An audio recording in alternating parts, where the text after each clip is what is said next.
तो ये जो पेपर है हमारा कानपुर यूनिवर्सिटी में BA-LLB 6 सेमेस्टर का फर्स्ट पेपर है पॉलिटिकल साइंस में इंटरनेशनल ऑर्गेनाइजेशन का, जिसे हम अंतर्राष्ट्रीय संगठन के नाम से भी जानते हैं। ठीक है, तो इसमें भी 3 खंड दिए गए हैं, खंड आ, खंड बा और खंड सा।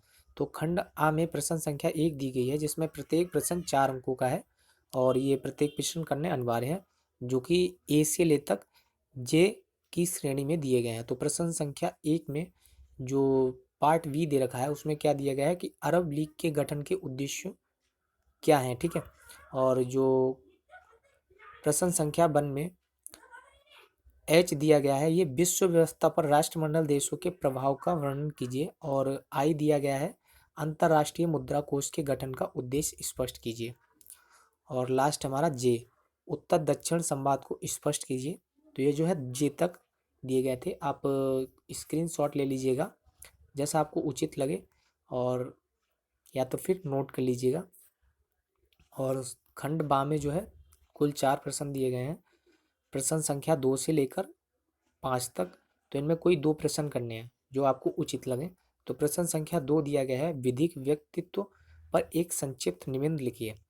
और प्रश्न संख्या 3 दी गई है, संयुक्त राष्ट्र संघ की महासभा के संगठन कार्यों तथा शक्तियों का वर्णन कीजिए।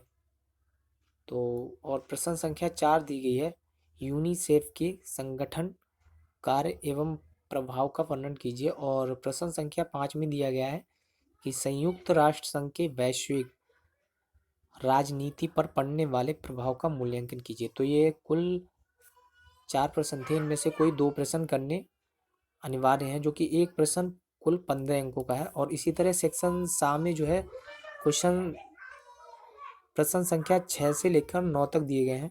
तो ये प्रश्न समझ में नहीं आ रहे हैं, तो मैं इनको पढ़कर आपको बता दे रहा हूँ कि नोट कर लीजिएगा। यूरोपीय परिषद की संरचना व वैश्विक अर्थव्यवस्था पर प्रभाव का परीक्षण कीजिए, ये प्रश्न संख्या 6 है। और प्रश्न संख्या 7 है हमारा, अंतर्राष्ट्रीय न्यायालय के गठन का वर्णन कीजिए तथा अंतर्राष्ट्रीय विधि की प्रगति एवं विकास में इसके योगदान का वर्णन कीजिए। और प्रश्न संख्या 8 दिया गया है हमारा, अंतर्राष्ट्रीय राजनीति में क्षेत्रीय संगठनों की महत्ता स्पष्ट कीजिए। और प्रश्न संख्या 9 दिया गया है, सार्क के संगठन एवं प्रमुख सिद्धांतों की विवेचना कीजिए। तो ये कुल 9 प्रश्न दिए गए हैं, जिनमें खंड आ, सा, आ, वा और सा भागों में दिए गए हैं। ठीक है, तो